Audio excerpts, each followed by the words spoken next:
ठंड में गरीब परिवार की एक रजाई।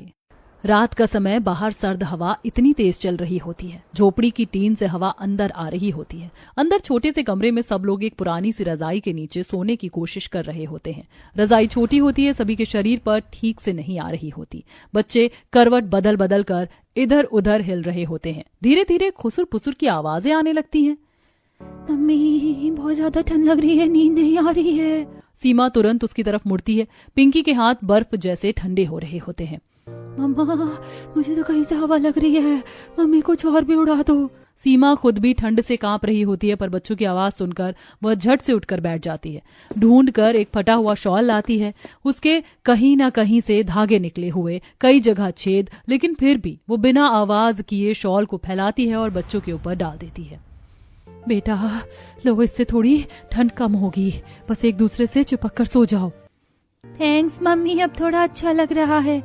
मम्मी आप भी ओढ़ लो ना, आपको भी ठंड लग रही होगी। सीमा हल्के से मुस्कुराती है। उसकी उंगलियां ठंड से नीली पड़ जाती हैं, पर फिर भी वो बच्चों को देखती है और कहती है, मुझे ठंड नहीं लगती, तुम आराम से सो जाओ। सीमा बच्चों को सुलाते सुलाते खुद ठंड में कांप रही होती है। वह अपने पैरों को मोड़कर खुद को गर्म रखने की कोशिश करती है। अगले दिन सुबह सर्दी में तेज हवा चल रही होती है। विनोद सिर पर फटा मफलर लपेटे, हाथ जेब में डालकर घर लौट रहा होता है और चेहरा उतरा होता है। सीमा उसे देखकर समझ जाती है, आज भी काम नहीं मिला। सीमा, आज 5 जगह गया, कहीं काम नहीं है। सर्दी में मजदूरी बिल्कुल बंद सी हो गई है। लोग अपने घरों से बाहर नहीं निकलते, हमें कौन बुलाएगा। सीमा चिंता में पड़ जाती है। सब अंदर रजाई में बैठे होते हैं। बेटा, मैं ठीक होता तो तेरी मदद कर देता, पर ये शरीर कुछ करने ही नहीं देता। उनकी आवाज में दर्द और मजबूरी छुपी होती है। सर्दी की वजह से उनकी बीमारी और बढ़ जाती है। वह खांसते खांसते अपने सीने को पकड़ लेते हैं। बाबूजी आप आराम करो, ठंड पड़ रही है।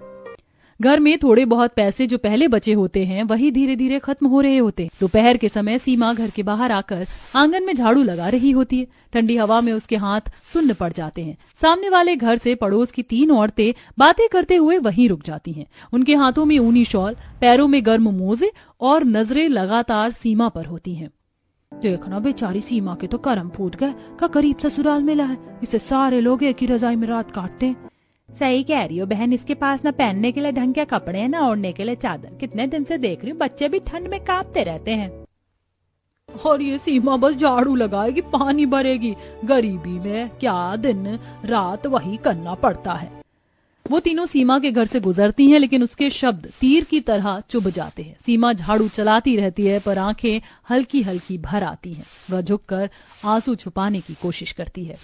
मेरा परिवार ठंड में कितनी मुसीबत से गुजर रहा है, किसी को वो तो दिखता नहीं है, पर ताने मारने में, बातें उड़ाने में ये सब औरतें सबसे आगे रहती हैं। किसी को दर्द नहीं दिखाई देता, सिर्फ मजाक और गलती दिखती है।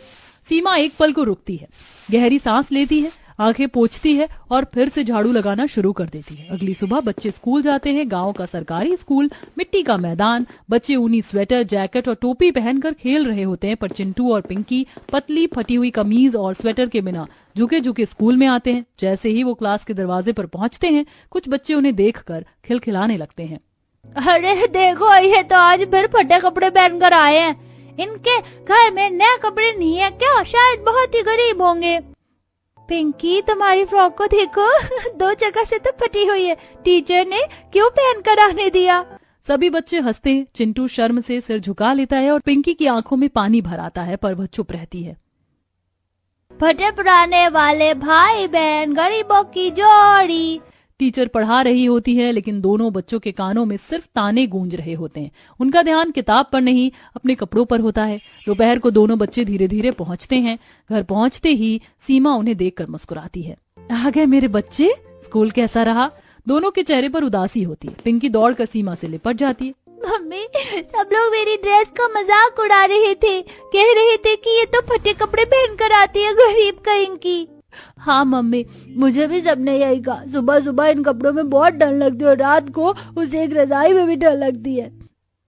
मम्मी, हम पूरा दिन ठंड में कांपते ही रहते, अब हमसे ठंड बर्दाश्त नहीं हो रही है। सीमा भारी मन से दोनों को अपने सीने से लगा लेती है। बेटा, मैं जानती हूँ कि तुम दोनों बहुत मुश्किल में हो, लेकिन परिवार के हर समय में अच्छा हो या बुरा हमें साथ देना चाहिए। यही एक परिवार की असली पहचान होती है। मम्मी, हमारा तो अच्छा वक्त कभी आया ही नहीं, हमेशा बस बुरा ही चल रहा है। कोई बात नहीं बेटा, अच्छा वक्त धीरे धीरे आता है। रात चाहे कितनी भी लंबी हो, सुबह जरूर होती है। तुम दोनों अच्छे बच्चे हो ना। दोनों बच्चे आंसू पोंछकर सिर हिलाते हैं। अगले दिन शाम का समय, सीमा रसोई में रखे खाली डब्बों को देख रही होती है। दाल खत्म, चावल बस एक मुट्ठी, आटा थोड़ा सा, पानी उबालने के लिए चूल्हे पर रखा होता है। विनोद बाहर चिंता में बैठा होता है। सुधा देवी और मोहन जी भी शांत थके हुए से बैठे होते हैं। सीमा, आज काम न मिलने से कुछ लाभ ही नहीं पाया। क्या खाएंगे बच्चे आज? सीमा चुप रहती है क्योंकि उसके पास भी कोई जवाब नहीं होता। उसी समय पड़ोसन शकुंतला दीदी आती हैं।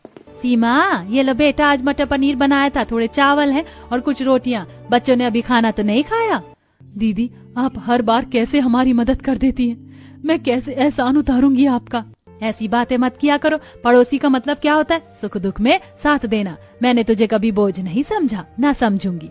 दीदी, आजकल आपके जैसे लोग बहुत कम होते हैं। और बच्चों के लिए दूध रखा है, उन्हें पिला देना, ठंड में कमजोर ना पड़ जाए। बच्चे खुशी से दूध को ग्लास में डालते हैं और पीने लगते हैं। सीमा की आंखें भर आती हैं और शकुंतला वहां से चली जाती है। मैं सबके लिए चाय भी बना देती हूँ। पानी में थोड़ा अदरक डालकर गर्मी मिल जाएगी। दुनिया ताने मारने वालों से भरी है, पर एक इंसान का दिल सच्चा हो तो पूरा मोहल्ला बदल सकता है। अगली सुबह सीमा कपड़ों की पोटली खोलती है। अंदर 4-5 जोड़ी पुराने फटे हुए कपड़े होते हैं। कहीं बाजू उधड़ी होती है, कहीं छेद, कहीं किनारे फटे हुए। मम्मी, ये फिर से फट गई, स्कूल में सब हंसेंगे। मम्मी, ये तो इतनी बार सिल दी, अब धागे भी जवाब ही दे रहे हैं। बेटा, मेरी जर्सी भी सिल देना।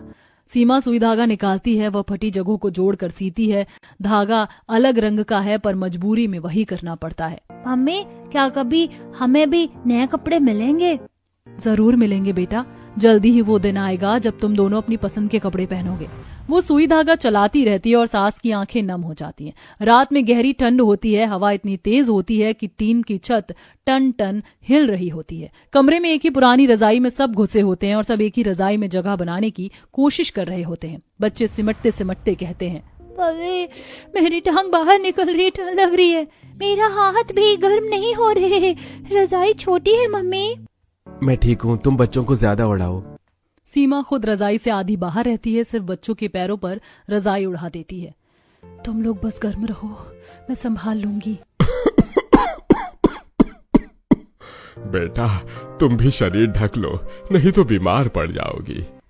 आप लोग ओढ़ो बाबूजी, ठंड आपकी बीमारी बढ़ा देगी। सब कोशिश करते हैं कि कोई और करवट ना ले, क्योंकि रजाई किसी एक तरफ जरा भी खिसकी तो दूसरे को ठंड लग जाएगी। एक दिन ऐसा आएगा कि हम सब अलग अलग रजाई में आराम से सोएंगे। वो दिन जरूर आएगा, बस हमें टूटना नहीं है।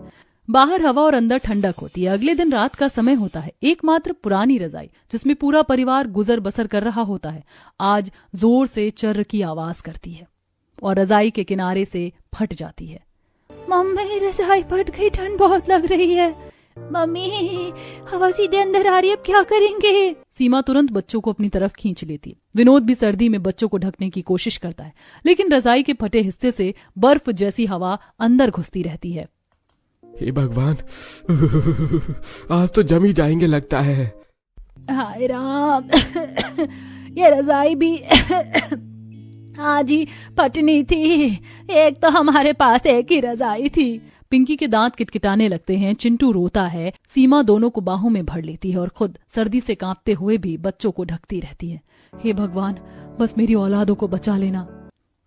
रात सबकी जागते ही गुजरती है। सीमा और सास जल्दी उठ जाती हैं, चारपाई पर फटी रजाई फैला देती हैं।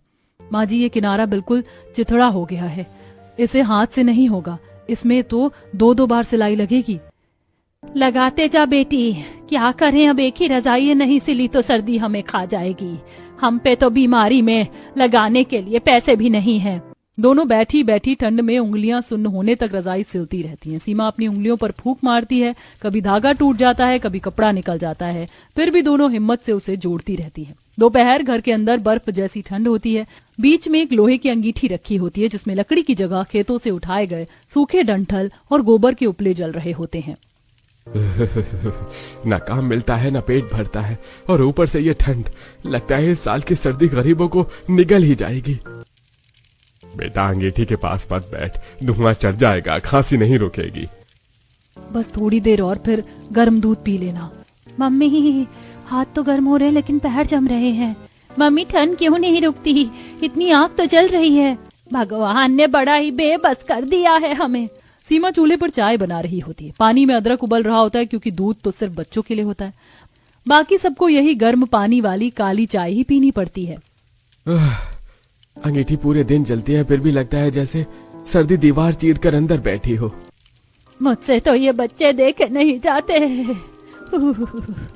कोई बात नहीं, जब तक हम सब साथ हैं ठंड क्या ही कर लेगी।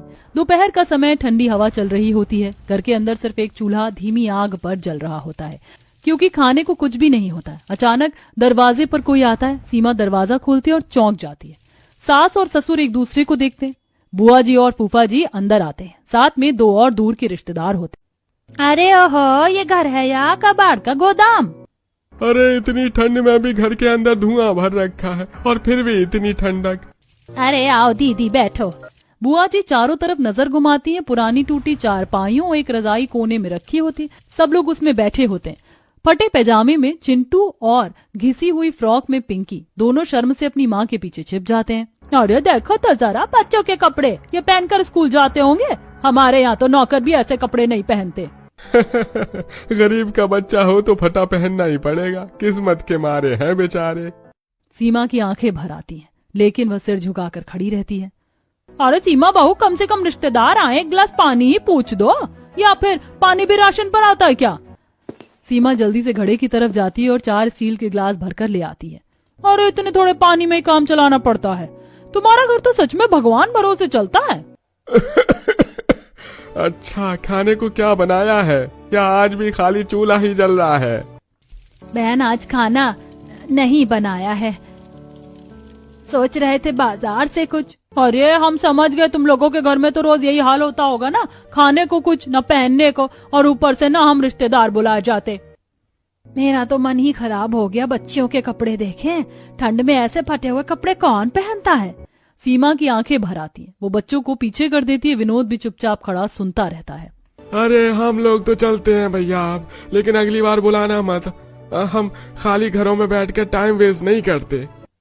और हाँ सीमा, थोड़ा घर बार संभालना सीखो, रिश्तेदारों के सामने कम से कम इज्जत बना लिया करो।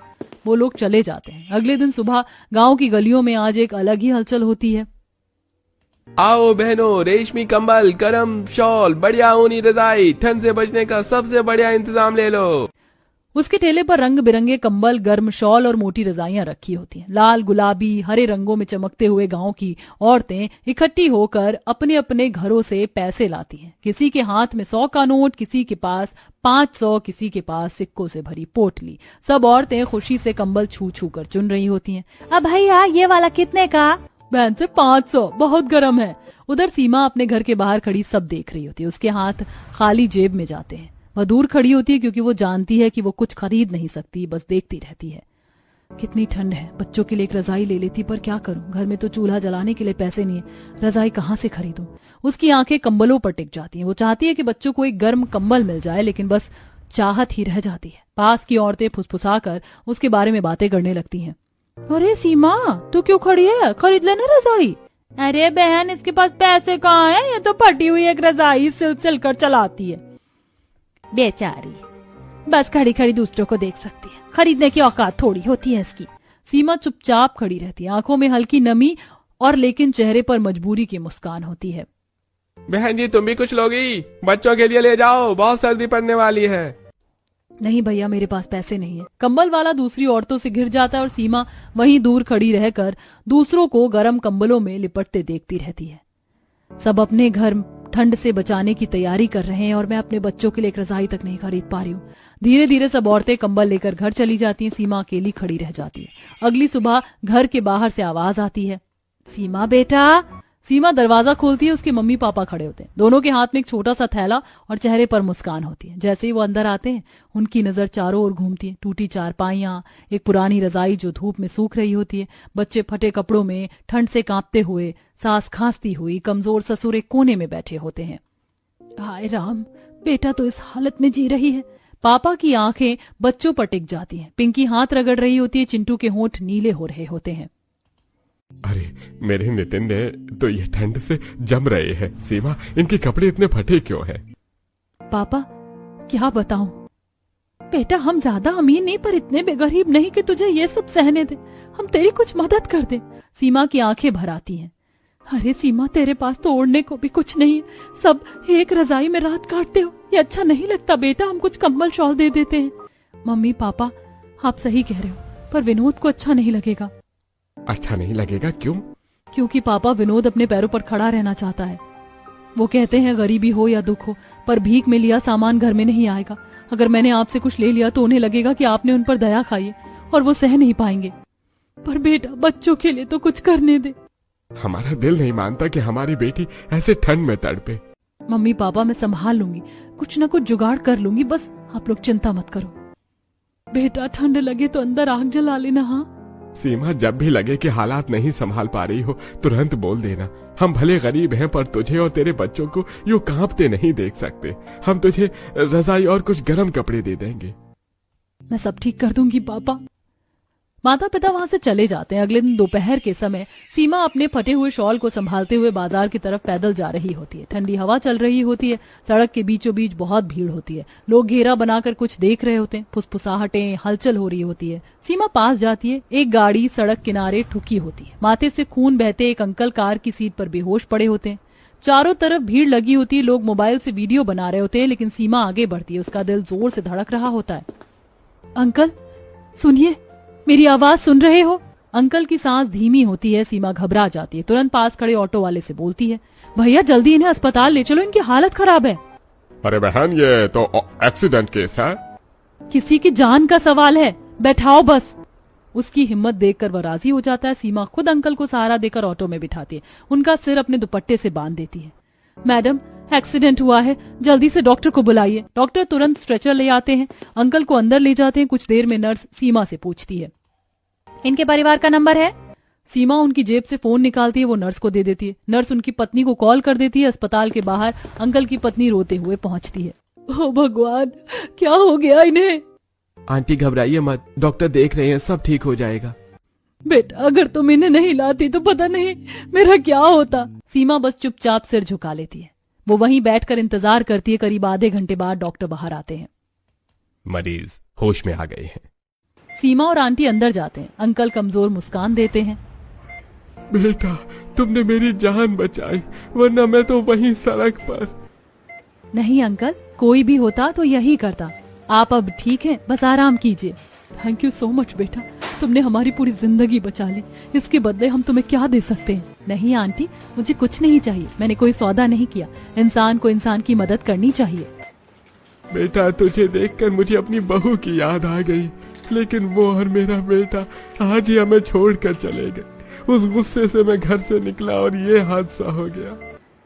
अंकल आजकल कई घरों में ऐसा होता है, पर आंटी को अकेला मत छोड़िए, वो बहुत डरी हुई हैं। तुम सही कहती हो बेटा, पर बताओ मैं तुम्हारी कैसे मदद कर सकता हूँ? नहीं अंकल, मुझे कुछ नहीं चाहिए। आप लोग ठीक हो जाएं, बस यही दुआ है। बेटा दुनिया में आज भी तुम्हारे जैसी नेक दिल लोग हैं। भगवान तुम्हें खुश रखे। सीमा मुस्कुराती और चुपचाप अस्पताल से बाहर निकल जाती। कुछ दिनों बाद सीमा बाहर आंगन में ठंड से कांपती हुई झाड़ू लगा रही होती। तभी अंकल और आंटी अपनी कार लेकर गली से गुजर रहे होते हैं। अंकल की नजर जैसे ही सीमा पर पड़ती है, वह तुरंत कार रोक देते हैं और दोनों उतरकर सीमा की ओर बढ़ते हैं। अरे बेटा सीमा, तू यहाँ रहती है? हाँ जी अंकल जी, यही मेरा घर है। बेटा हम तो सोच रहे थे कि तुझे ठीक से धन्यवाद भी नहीं कह पाए। चलो आज मिल ही गए। सीमा दोनों को अंदर आने का इशारा करती है। घर का अंदर का हाल बेकार होता है। कोने में एक फटी रजाई होती है, उसमें सब सिकुड़े बैठे होते हैं। वहीं सीमा के बच्चे पिंकी और चिंटू ठंड से सिकड़े हुए बैठे होते हैं। अंकल और आंटी ये देखकर एकदम भावुक हो जाते हैं। पिंकी, चिंटू, बेटा नमस्ते करो अंकल आंटी को। दोनों बच्चे हाथ जोड़कर नमस्ते करते हैं। सीमा सास ससुर को उनके बारे में बताती है। मम्मी जी, पापा जी, ये वही अंकल हैं जिनकी मैंने कल मदद की थी। रास्ते में इन्हें चोट लगी थी तो मैंने अस्पताल तक पहुंचाया था। अरे वाह बेटा सीमा, तूने तो बहुत बड़ा काम किया। भाई साहब, आपके साथ जो भी हुआ बहुत दुखद है। हाँ जी, मैंने गुस्से में घर छोड़ दिया था, क्योंकि मेरा बेटा बहू हम दोनों को छोड़कर चले गए। इस बच्ची ने मेरी जान बचाई। इसे देखकर तो सच में अपनी खोई हुई बहू की याद आ गई। और आपकी बहू सीमा बहुत ही अच्छी बहू है, इतनी समझदार और दिल की साफ। कुछ देर बैठने के बाद अंकल आंटी उठकर चलने लगते हैं। देखा था आपने कैसे एक ही रजाई में पूरा परिवार बैठा था और चाय भी बिल्कुल पानी जैसी। बच्चे ठंड से कैसे कांप रहे थे। हाँ, मैं सोच रहा हूँ कि कल फिर इनके घर चले, इनके लिए रजाइयाँ, कंबल और कुछ गर्म कपड़े लेकर आते हैं। इस बच्ची ने जो हमारे लिए किया है उसके सामने ये बहुत छोटा है। हाँ बिल्कुल, दिल से मदद करे वही इंसान बड़ा होता है। और सीमा सच में बहुत अच्छे दिल की बच्ची है। यही तो होता है, जिन्हें सब मिल जाता है वो कदर नहीं करते, और जिन्हें नहीं मिलता वो बस इंतजार करते रह जाते हैं। दोनों कार में बैठकर धीरे धीरे निकल जाते हैं। अगले दिन सुबह ठंडी हवा चल रही होती है, तभी गली के बाहर एक कार धीरे धीरे रुक जाती है। अंकल और आंटी कार से उतरते हैं। इस बार उनके हाथ खाली नहीं होते। कार की पिछली सीट पूरी तरह से बड़े बड़े बैगों से भरी होती है, कंबल, रजाइयां, बच्चों के स्वेटर, शॉल, जैकेट, ऊनी टोपों से। अंकल नमस्ते, आंटी नमस्ते। नमस्ते बेटा, आज हम तुम्हारे लिए थोड़ा सा सामान लेकर आए हैं। कल तुम्हारी हालत देखकर नींद ही नहीं आई। बेटा तुमने हमारे लिए इतना बड़ा काम किया और बदले में हम कुछ भी ना करें, ये हमसे नहीं होगा। आंटी जी नहीं, ऐसा मत कहिए। आप लोग इतना सब क्यों लेकर आए? हमें तो आदत है ऐसे ही रहने की। बेटा आदत बदलने से घर बदलता है, और तुमने जो नेक काम किया उसके बाद तुम्हें ये सब कहना अच्छा नहीं लगता। इंसानियत का बदला इंसानियत से देना चाहिए। सीमा के ससुर और सास दोनों बाहर आ जाते हैं। अरे भाई साहब, ये सब की क्या जरूरत थी? अरे भाई साहब, कल जो मैंने देखा वो किसी पिता के लिए सहने लायक नहीं था। आपके पोते पोती ठंड में कांप रहे थे, कपड़े फटे हुए थे और चाय भी पानी वाली पी रहे थे। ये देखकर रात भर में सो नहीं पाया। सीमा की आंखें भर आती हैं। उसे खुद पर शर्म और गर्व दोनों होता है। चलो बेटा, ये सामान अंदर रख दो। सीमा जल्दी से दरवाजा खोलती है। अंकल एक एक कर बड़ा बड़ा बैग अंदर रख देते हैं। सबसे पहले उनको एक मोटी नई बहुत मुलायम रजाई निकाल के देते हैं। ये बच्चों के लिए है ताकि रात में ठंडा न लगे। पिंकी और चिंटू खुशी से रजाई खोलकर बैठ जाते हैं और बहुत खुश होते हैं। ये तुम्हारी सास और तुम्हारे लिए शॉल है और ये 2 स्वेटर तुम्हारे पति के लिए। बहन जी भगवान आपको खुश रखे। आज तो ऐसा लग रहा है जैसे भगवान खुद भेज कर गए हों। सब मुस्कुरा दिए। उसके बाद अंकल एक छोटा फाइल फोल्डर निकालते हैं। हाँ, बेटा तुम क्या नौकरी ढूंढ रही थी? जी हाँ, पर मेरी पढ़ाई ज्यादा नहीं है और मैं कोई बड़ा काम भी नहीं जानता। मेहनत करने वाला इंसान हूँ, पर मौका नहीं मिलता है। बस यही बात मुझे अच्छी लगी तुम में। नौकरी मैं दे रहा हूँ, पर मेहनत तुम्हें करनी होगी। मेरी कंपनी में आज से एक नई जगह खाली है स्टॉक संभालने की। काम थोड़ा कठिन है पर तनख्वाह ठीक मिलेगी, और सबसे बड़ी बात ईमानदारी चाहिए जो तुम में है। विनोद तो कुछ बोल ही नहीं पाता। सीमा के गले से आवाज ही नहीं निकल पाती। अंकल आप इतना सब क्यों कर रहे हैं? बेटा सीमा, मेरे बेटे बहू ने हमें छोड़ दिया, पर तुम्हारे रूप में मानो हमें हमारी बेटी मिल गई। तुमने मेरी जान बचाई, और जिसने किसी की जान बचाई हो वो अपने आप में भगवान का रूप होता है। अंकल मैं वादा करता हूँ मैं आपको कभी निराश नहीं करूंगा। बेटा बस इतना ही चाहिए था। कल सुबह 10 बजे ऑफिस आ जाना, सारे कागज तैयार हैं। सारा सामान घर में आ चुका होता है। नया कंबल, नई रजाई, नए कपड़े और विनोद की नौकरी पक्की हो जाती है। सीमा अपने पुरानी रजाई को हाथ में लेकर खड़ी रह जाती है। मम्मी जी लगता है अब ठंड उतनी नहीं लगेगी। सीमा ये रजाई हमारी गरीबी की निशानी नहीं, हमारी मेहनत का सबूत है, और आज हमें मेहनत का फल मिल गया। सीमा मुस्कुरा देती है।